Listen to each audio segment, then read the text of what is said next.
Hello ladies and gentlemen, and welcome to another episode of Playing World of Tanks. I'm AJ, and today we'll be looking at a game that I had in my T110E4, which is the American Tier 10 Tank Destroyer, and one of the very few turreted tank destroyers in the game. Many people argue that it's one of the best tank destroyers, but I will leave that up to you. In any case, let's get on with the video. The map we are playing on is actually Abbey. For those of us who are new to this channel, what we do is we take a game in which we did fairly well and look at what we can do better next time. So first off, right off the bat, I decided to go towards the 1-2 line, which is my preferred area of playing any tank in the game. And from there on, I would generally flex back if needed, or take shots into the middle. Now the T110E4 is surprisingly mobile for a tank destroyer. It is not necessarily as mobile as maybe a medium tank, but it is quick enough to get to where it needs to be and dish out damage. I would say its mobility is probably on par with an E100, maybe actually slightly better, but that is basically all that is actually going for this tank as far as mobility is concerned.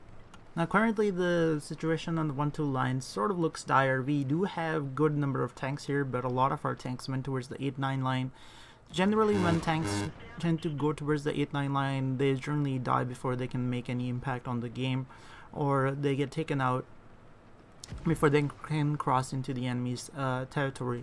But one thing that I was really happy to see was that the E3 was not here for me to deal with. Now we put one shot already into the T10. The T10, however, sticks around and wants to put a second shot into us, which actually ammo racks us again. So the rest of this game we are basically playing with the damaged ammo rack. However, I was hoping for a high roll, and I go around the corner and finish him off.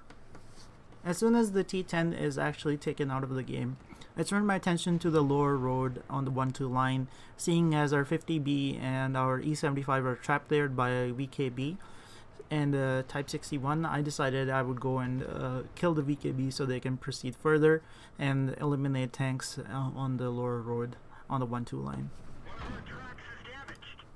The VKB can be a tough nut to crack frontally for a lot of tanks, just because it has relatively no weak spots in the hull armor, and its only actual weak spot is actually in the turret.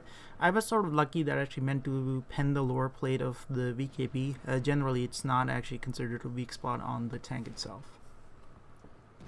Now I wait for my reload, and this is actually the first time and probably the last time that I load a gold round in the T110E4.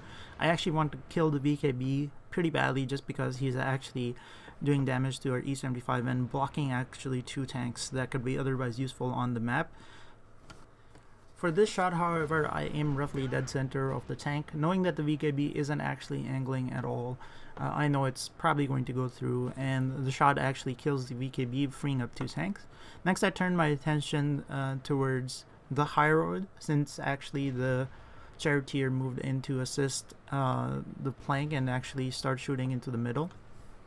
Now the T-32 on the enemy team rushes the charioteer. Unfortunately for the charioteer, I was ammo racked. I could not be of any assistance until my gun was actually loaded. One thing I could have done at this point was actually go and put my body in between the T-32 and the charioteer, but however I just don't think of it in that moment.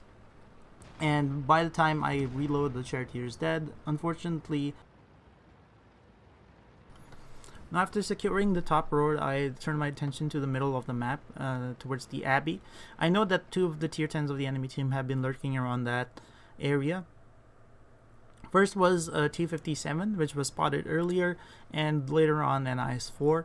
I decided to prioritize shooting the IS-4 since he is actually charging. I managed to put one of my shots squarely in his side, shaving 700 health off of him.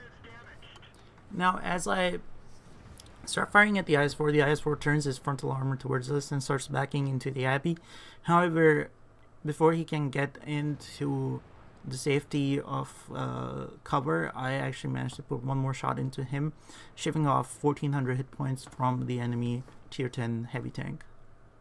As promising as the situation looks at this point, we still don't have a lot of map control as far as our team is concerned, just because in the E75 sort of like pushes by himself towards the northern area, which is kind of not terrible thing to do, but you can't sit there and then trade shots with a T28 prototype when RD is in play, just because RD can hit you around that corner and actually take you out, which is exactly what happens to the E75 at this point.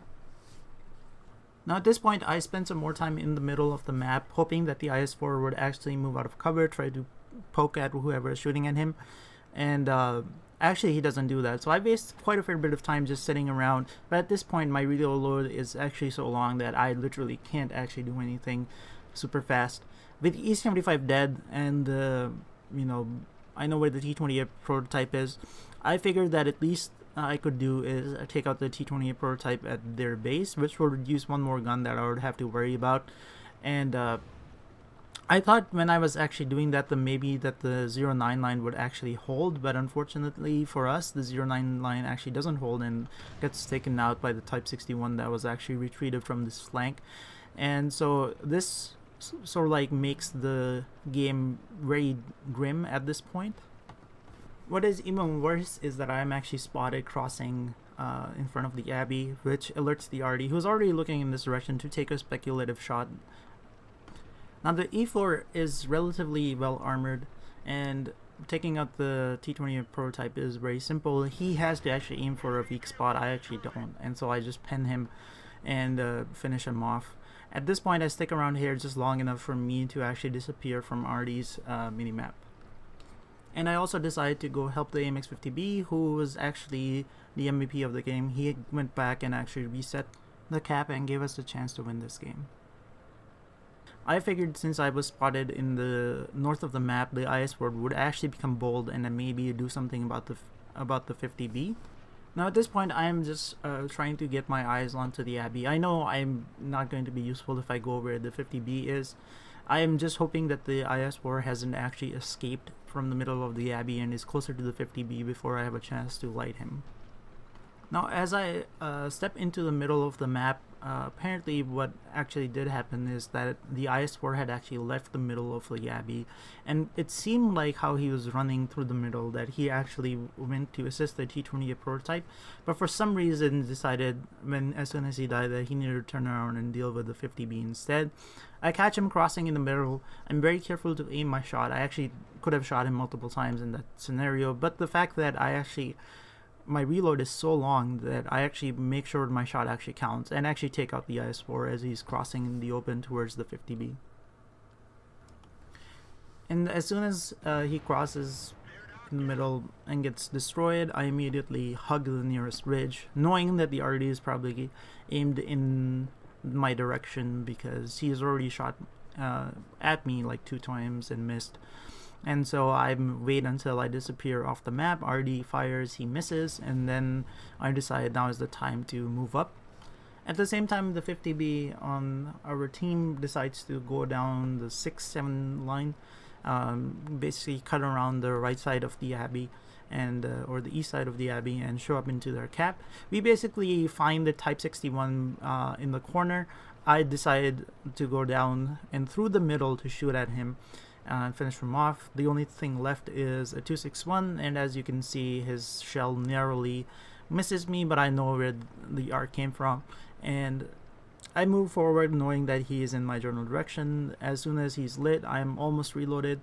I finish him off, grabbing my 6th kill and also the Top Gun. So hopefully you guys enjoyed this video. I know I sort of spoke ahead of some of the action, but the action unfortunately took so long because I was ammo-ragged that I just couldn't help myself. But if you like what you see, feel free to like and subscribe, and I will see you on the next episode of Playing World of Tanks.